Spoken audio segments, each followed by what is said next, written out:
పల్లె గ్రామంలో సీతారామాంజనేయుల గుడి నిర్మాణంలో ఉంది. గత 4 సంవత్సరాల నుంచి కూడా ఆ గుడిని నిర్మిస్తున్నారు. ఈ నిర్మాణ పనులు మూర్తిపల్లె గ్రామానికి చెందిన వెంకటేశ్వరు తండ్రి ఆంజనేయులు అని అతనికి అప్పగించడం జరిగింది. అయితే కొన్ని కారణాల వలన ఆ పని ఆయన చేయలేకపోవడంతో గ్రామస్తులంతా కలిసి ఆ నిర్మాణ పనులు చేసే బాధ్యతను కడప జిల్లాకు చెందిన రాజు అనే వ్యక్తికి అప్పగించడం జరిగింది.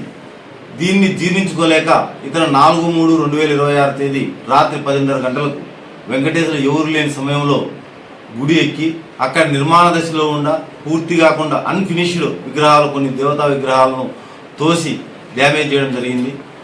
ఈ సమాచారం వచ్చిన వెంటనే కేసు నమోదు చేసుకొని సిఐ గారు వారి సిబ్బంది తక్షణమే స్పందించి అనుమానంతో వెంకటేశ్వరులను అదుపులోకి తీసుకోవడం జరిగింది.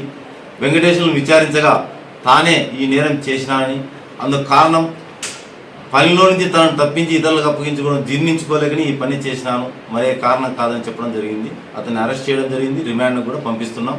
అతని మీద రౌడీ షీట్ కూడా ఓపెన్ చేస్తాం.